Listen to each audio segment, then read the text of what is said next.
नमस्कार। आज के वीडियो में मैं आप लोगों को बताने वाला हूं सैमसंग का जो One UI5 है, इसमें जो नए फीचर्स आए हैं उनके बारे में टिप्स। यहां पर मैं प्रैक्टिकली आप लोगों को UI5 जो है हमारे Samsung Galaxy S20 FE 5G phone के साथ करके दिखाऊंगा। तो इसी वीडियो में मैंने मैक्सिमम इंपॉर्टेंट चीज़ें कवर की हैं। तो बहुत सारी चीज़ें जो कवर की जा सकती हैं, लेकिन जो बहुत ही खास मुझे लगेगी बतानी चाहिए उन्हें मैं यहाँ पर कवर कर रहा हूँ। विजेट के बारे में बात कर लेते हैं। एक विजेट इसमें दिया गया है, स्मार्ट सजेशन विजेट।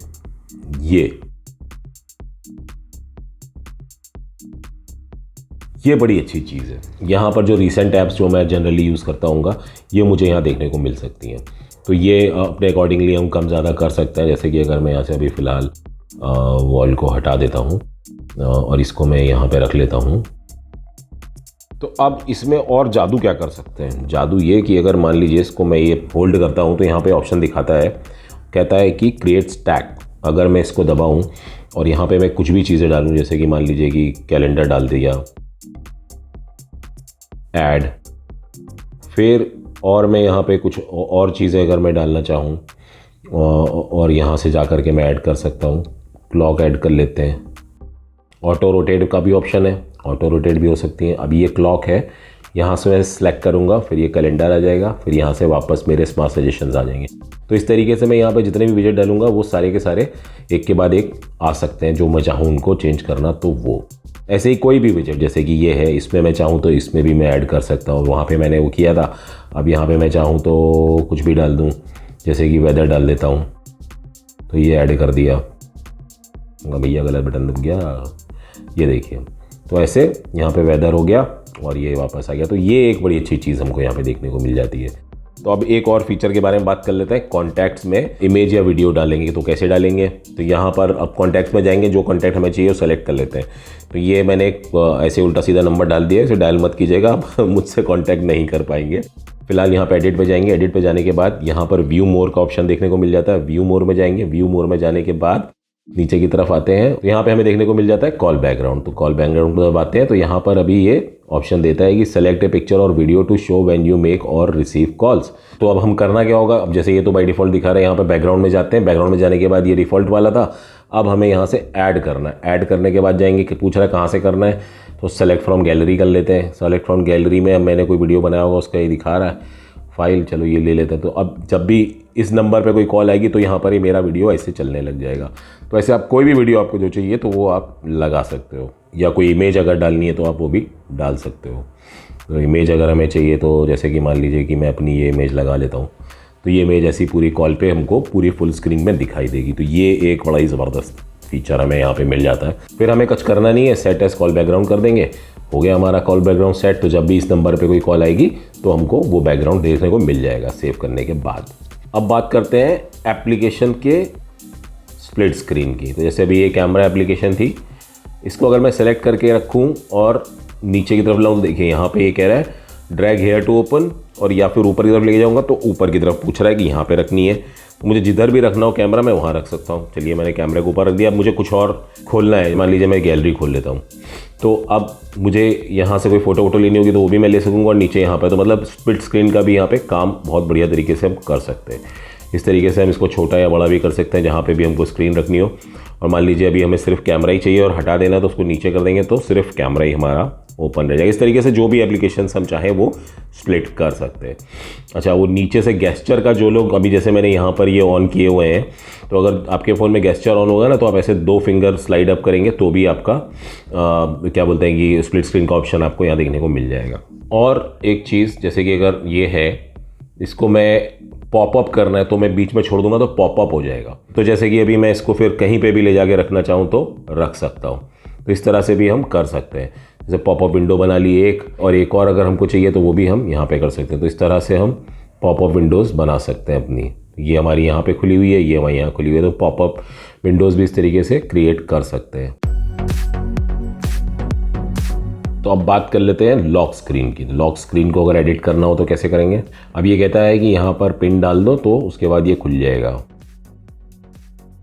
ये आ गए हम सीधे लॉक स्क्रीन पे, और अब यहाँ लॉक स्क्रीन पे हम अपने एडिट कर सकते हैं जो हमें चाहिए। जैसे कि यहाँ पर ये वॉच है, इसको हमें किस तरीके की चाहिए, ये सारे के सारे हमको यहाँ ऑप्शंस देखने को मिल जाते हैं। तो उस हिसाब से हम अपनी जैसे भी वॉच जो रखना चाहें वो रख सकते हैं, कलर स्कीम वगैरह चेंज कर सकते हैं। तो ये सारे के सारे फीचर्स हमको यहाँ पे देखने को मिल जाते हैं। यहाँ से हमको जिस तरीके का भी फ़ॉन्ट वॉन्ट चाहिए वो हम लगा सकते हैं। तो ये थोड़ा सा नया फीचर है, बहुत बढ़िया। फिर यहाँ पर हम जैसे कि कैमरे को हटा करके कुछ और डालना चाहें तो वो भी डाल सकते हैं। पूछेगा क्या, जैसे कि टॉर्च डालना है और इधर कॉल की जगह हमको अगर कैमरा डालना है या कुछ और जो भी डालना है वो हम डाल सकते हैं। कैलकुलेटर डालना है, जो भी हम डालना चाहें वो इस तरीके से हम चेंज कर सकते हैं। फिर यहाँ पर जैसे मैंने नाम लिखा था, ये मैं रखना चाहूँ, हटाना चाहूँ, जो भी आपको यहाँ पर इन्फॉर्मेशन लिखनी है, कोई फ़ोन नंबर लिखना है इमरजेंसी के लिए या जो भी आप चाहो यहाँ पर लिख सकते हो। अब यहाँ पर और भी एक चीज़ हमें देखने को मिल जाती है, वॉलपेपर्स। ये क्या है, यहाँ पर बड़े अच्छे अच्छे वॉलपेपर हमारे जो थे वो तो है ही हैं, और फिर हम यहाँ गैलरी से भी कोई वॉलपेपर लगाना चाहें तो भी हम डाल सकते हैं।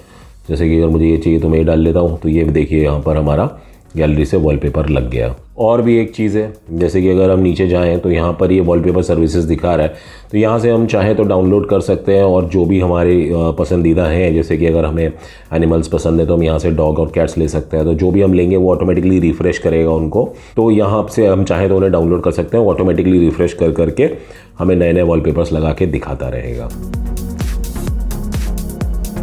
तो सैमसंग कीबोर्ड में कुछ स्माइलीज़ को लेकर के नए फीचर्स दिए गए हैं, तो चलिए देखते हैं कि वो सब क्या है। यहाँ पर ये जो इमोजी का सिंबल बना है इस पर हम क्लिक करते हैं, ये प्लस के अंदर गए तो क्या हुआ, यहाँ पे बहुत सारे स्टिकर्स और ये इमोजीज जो भी हैं ये हमको देखने को मिल जाते हैं। फिर और क्या है कि यहाँ पे ये पिंक कलर का कुछ देखने को मिल रहा है, जो कि पहले मुझे तो नहीं दिखाई देता था। ये क्या, चलो देख लेते हैं। अरे माँ कसम, जू का है भैया, ये तो बड़ा तामझाम वाली चीज़ है। क्या होएगा इससे, ज़रा देखें कुछ तो दबा के, ये क्या बनता है, ऐसा वैसा कुछ तो।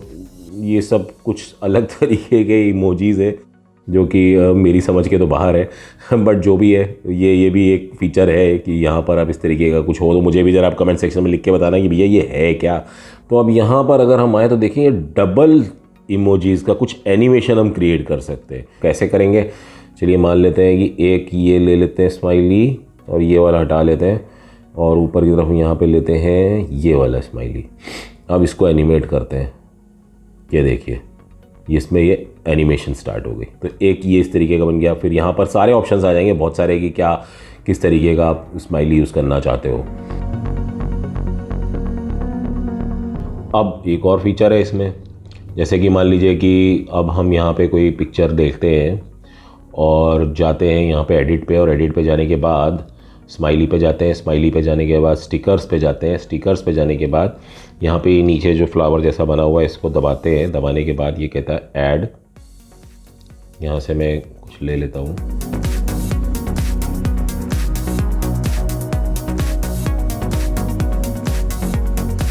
देखिए इसने पूरे जिराफ को पकड़ लिया। अब ये देखिए, अब इसको मैं डन कर देता हूँ और मैं जिराफ को अपने यहाँ पर खड़ा कर लेता हूँ कहीं पर पीछे। तो ये इस तरह से हम कुछ कार्टूनगिरी कर सकते हैं। तो इस तरीके से स्टिकर हमारे लिए रेडी हो जाते हैं। तो अब ये स्टिकर हमारे लिए हमेशा के लिए एक रेडी हो गया। आप देख रहे हो ये स्टिकर यहाँ पे हमको बना हुआ मिल जाता है। क्या बना दिया मैंने। और या फिर एक और चीज़ ट्राई करते हैं, मान लो कि ये तो खेलते रहोगे तो सुबह तक खेलते ही रहेंगे। मैं अपनी ही कोई फ़ोटो ले लेता हूँ और इसमें से शेप बनानी है मुझे। अगर मैं यहाँ पे शेप लेता हूँ इस तरीके से, इसको सेंटर में रखता हूँ और फिर नेक्स्ट करता हूँ, तो ये यहाँ पर हमारे लिए ये बन गया। इसको डन कर देते हैं। तो अब यहाँ पर मैं ऐसे ही इसको बड़ा छोटा करके लगा सकता हूँ। तो इस तरीके से हम बहुत सारी क्रिएटिव चीज़ें नई नई कर सकते हैं। अब और एक फीचर के बारे में बात करते हैं। जैसे कि कई बार क्या होता है कि हम लोगों को किसी के साथ कोई इमेज शेयर करनी होती है और हमें उससे कुछ हाईलाइट करना होता है। मान लीजिए अगर ये है इमेज मेरे पास, अगर मुझे इसे हाईलाइट करना है तो यहाँ पर मैं एडिट में जाऊँगा। एडिट में जाने के बाद यहाँ पर हमको ये स्माइली फेस पे अगर मैं क्लिक करता हूँ तो यहाँ पर हमें कुछ टूल्स देखने को मिल जाते हैं। टूल्स में अगर हम पेंसिल टूल लेते हैं तो हम यहाँ पे एक गोला बना लेते हैं। अब ये आड़ा टेढ़ा सा गोला बन गया है। अब इस गोले को हाईलाइट करने के लिए अगर अच्छा गोला बनाना है तो क्या करना होगा मेरे को, तो मैं वापस से एक गोला बनाता हूँ यहाँ पे और इसे होल्ड करके रखता हूँ। ये देखिए इसने एक परफेक्ट शेप बना दी। तो अगर मुझे इसको प्रॉपर स्क्वायर बनाना है तो इसको मैं होल्ड करके रखूँगा। ये देखिए पूरा स्क्वायर या रेक्टेंगल जो भी मैंने बनाया था वो बन गया। ट्राइंगल बनाना चाहे तो हम ट्राइंगल भी बना सकते हैं। ऐसे ट्राइंगल बनाया मैंने, उसको होल्ड करके रखा तो ये एक परफेक्ट ट्राइंगल बन गया। तो इस तरीके से अभी ये हम थोड़ा सा इसमें नए नए फीचर्स हैं जो यूज़ कर सकते थे। बड़ी अच्छी चीज़ है। कैमरे में जाते हैं, सेटिंग में जाते हैं, यहाँ पर हमें देखने को मिल जाता है वाटर मार्क। वाटर मार्क अब हम यहाँ से ऑन कर सकते हैं। अब ये वाटर मार्क जहाँ लिखा है उस पर टच करेंगे तो यहाँ पर हमें ऑप्शंस देखने को मिल जाएंगे हम क्या क्या कर सकते हैं। तो अब यहाँ पे जैसे कि ये दिखा रहा है by default Samsung Galaxy S20 FE 5G name दिखा रहा है। अगर हम इसे एडिट करके कुछ और लिखना चाहते हैं, मान लो हम यहाँ पे लिख देते हैं, तो अब जब भी मैं कोई फ़ोटो लूँगा तो वहाँ पर ये एक वाटरमार्क लिखा हुआ आ जाएगा, अभी जेवी टैग। तो अब जैसे कि मैं कोई फ़ोटो लेता हूँ तो भाई वो मैंने लिए कैसे पता चलेगा, तो यहाँ से पता चल जाएगा। अगर हमें डेट और टाइम भी डालना है तो वो भी हम यहाँ पे डाल सकते हैं, तो जिस टाइम पे और जिस डेट पे ली होगी वो भी हमें यहाँ पे शो कर लेगा। तो ये काफ़ी अच्छी चीज़ हो गई है। और फिर यहाँ पर फ़ॉन्ट के ऑप्शंस भी दिए हुए हैं, आप चाहो तो फ़ॉन्ट बदलना हो तो बदल लो, यहाँ से आपको जो भी अच्छा लगता हो। अब जैसे मैंने रोबोटो सेलेक्ट किया हुआ है, अगर यहाँ पे कुछ और करेंगे तो वो कुछ और तरीके का दिखाई देगा। जो भी आपको पसंद हो वो आप कर सकते हो। तो मुझे रोबोटो अच्छा लगता है तो मैंने रोबोटो रख लिया। तो अब ये टेक्स्ट नीचे आए, कहाँ पे आए, अलाइनमेंट भी दी हुई है। तो अलाइनमेंट है जो भी लेफ्ट साइड में, इसको सेंटर में करना चाहो सेंटर में कर सकते हो, राइट साइड में करना चाहो तो आप राइट साइड में कर सकते हो। अब बात कर लेते हैं कैमरे के कुछ एक और फीचर्स की। तो अब जैसे कि यहाँ पर ये जूम के पहले बटन थे, हम यहाँ पर ऐसे 0.5x दबाते थे, फिर 1x दबाते थे, फिर 2x दबाते थे। तो अब यहाँ क्या हो गया, चलिए मैं इसे 1x पर रखता हूँ। इसको सिर्फ पकड़ के ज़रा सा होल्ड रखूँगा ना तो यहाँ पे एक बार देखने को मिल जाती है, देख रहे हैं आप। फिर ऐसे स्मूथली मैं इसको जितना भी मुझे जूम करना है वो ईजीली कर सकता हूँ बड़े आराम से। तो जहाँ पे मुझे जिस भी जगह पे रखना होगा यहाँ पे अपना फ्रेम सेट करके मैं उसको जूम कर सकता हूँ और फ्रेम को सेट कर सकता हूँ। तो ये एक बड़ा ही बेहतरीन फीचर मिल गया हम लोग को। और क्या हमको यहाँ पे नया मिला देखने को, प्रो मोड में मिला है हमको नया। तो अब यहाँ पर हमको हिस्टोग्राम देखने को मिल जाता है। तो हिस्टोग्राम क्या होता है मैं थोड़ा सा आप लोगों को ब्रीफ में बता देता हूँ। जैसे कि मान लीजिए अगर हम ISO पे जाएँ और अगर हम डार्क जाएंगे तो ये देखिए नीचे की तरफ आ रहा है, तो इससे पता चलता है कि हमारी इमेज जो है पूरी तरीके से फिल्ड नहीं है, अच्छी तरीके से फिल्ड नहीं है, पूरा कलर वलर और ब्राइटनेस वगैरह थोड़ी तो गड़बड़ है। लेफ्ट की तरफ अगर ये वाइट स्पाइक्स जो दिख रहे हैं वो ज़्यादा है तो इसका मतलब है कि डार्कनेस ज़्यादा है। अब अगर हमें इसे ठीक करना है तो क्या करना होगा, हमको इसको बीच में लाने के लिए इसको थोड़ा एडजस्ट करना पड़ेगा। जैसे कि ये 400 के आसपास अभी आ रहा है, आप देखिए ज़्यादा बढ़ाता हूँ तो क्या हो रहा है, वो कॉर्नर में चला गया वाइट स्पाइक जो है हमारा बड़ा सा। तो इससे क्या हो गया, सब बर्न होने लग गई, इमेज गंदी दिखने लग गई, एकदम वाइट वाइट ब्राइट ब्राइट, तो वो सही नहीं है। तो ये लगभग सेंटर में जब आएगा, ना इधर ज़्यादा स्पाइक्स होने चाहिए ना इधर ज़्यादा होने चाहिए, सेंटर में पूरी फील्ड तरह दिखने लगे, तो इसका मतलब है कि हाँ अभी ये सही जगह पे। तो ये हिस्टोग्राम से हमको यहाँ काफ़ी ईजी हो जाता है समझने के लिए कि हमें कितना एक्सपोजर रखना है, कितना नहीं रखना है। तो इसमें हम कर क्या सकते हैं कि कॉल एंड मैसेजेस में जाएं, यहाँ पर हम कॉन्टैक्ट्स ऐड कर सकते हैं। जो कॉन्टैक्ट्स हमको DND मोड में भी अगर कॉल करेंगे तो उनकी हमें कॉल मिल जाएगी। तो जैसे कि अगर हम किसी दूसरी सिटी में हैं और अपने फैमिली से कनेक्ट रहना चाहते हैं और हम किसी वजह से DND मोड पे अपने फ़ोन को रख रहे हैं, तो हम वहाँ पर अपने इस पे जो भी फैमिली मेम्बर्स के फ़ोन नंबर हैं वो यहाँ पर ऐड कर देंगे और उसके बाद हम इसको DND मोड पर रखेंगे। तो अगर हमारा कोई भी फैमिली मेम्बर हमें कॉल करेगा तो उसकी कॉल का रिंगटोन वगैरह सब बजेगा और बाकी की जो कॉल्स होंगी वो सब साइलेंट पे रहेंगी, तो हमें कोई डिस्टर्बेंस भी नहीं होगी और जो इंपॉर्टेंट कॉल्स होंगी वो हम यहाँ पे ले सकेंगे। तो अब हम सेटिंग में चलते हैं और यहाँ पे देखते हैं बैटरी एंड डिवाइस केयर्स में चल के यहाँ पे हमको मिल जाता है ऑप्टिमाइज नाउ का एक ऑप्शन। इसको हमें एक बार बस दबा देना, ये पूरी की पूरी हमारी ऑप्टिमाइज हो जाएगी खटाखट। तो ये एक अच्छी चीज़ हमें यहाँ देखने को मिल गई। अब इसमें और क्या है, ऑटो ऑप्टिमाइजेशन भी दिया हुआ है, ये देखिए यहाँ लिखा हुआ है। अगर हम इसको यहाँ पे कह देंगे रीस्टार्ट व्हेन नीडेड तो ये ऑटोमेटिकली स्टार्ट करेगा। पर इसका ये मतलब नहीं है कि कभी भी कर देगा, जब फ़ोन थोड़ा स्लो हो रहा होगा या कुछ इसको लगेगा फील होगा तभी ये उसको ऑटोमेटिकली ऑप्टिमाइज़ करेगा। तो इसे तो मैं ऑन कर लेता हूँ क्योंकि ये मेरी समझ से तो एक अच्छा फीचर है। अब और एक चीज़ कि जैसे कि मान लीजिए 3 डॉट्स यहाँ हैं तो इसको ऐड टू ऐप स्क्रीन कर लेते हैं हम। अब यहाँ से क्या करा हमने, उससे क्या हुआ, तो हम यहाँ पर इसको देख सकते हैं। इसको हम चाहें तो इसको अपने फ़ोन के फ्रंट पे रख सकते हैं। अब इससे क्या होगा कि हम इसे जब भी यहाँ पे टैप करेंगे तो सीधा वहीं पे पहुँचेगा और जब ज़रूरत होगी हम इसको यहाँ से डायरेक्ट ऑप्टिमाइज़ कर सकते हैं। तो ये एक बड़ा अच्छा फीचर है। अब जैसे कि बहुत सारे नोटिफिकेशंस हमें आते रहते हैं। अब मान लीजिए कि मेरे पास कुछ एक एप्लीकेशंस हैं, जैसे कि ये ज़ोमैटो की एप्लीकेशन है, इसमें बड़े नोटिफिकेशंस वगैरह आते रहते हैं।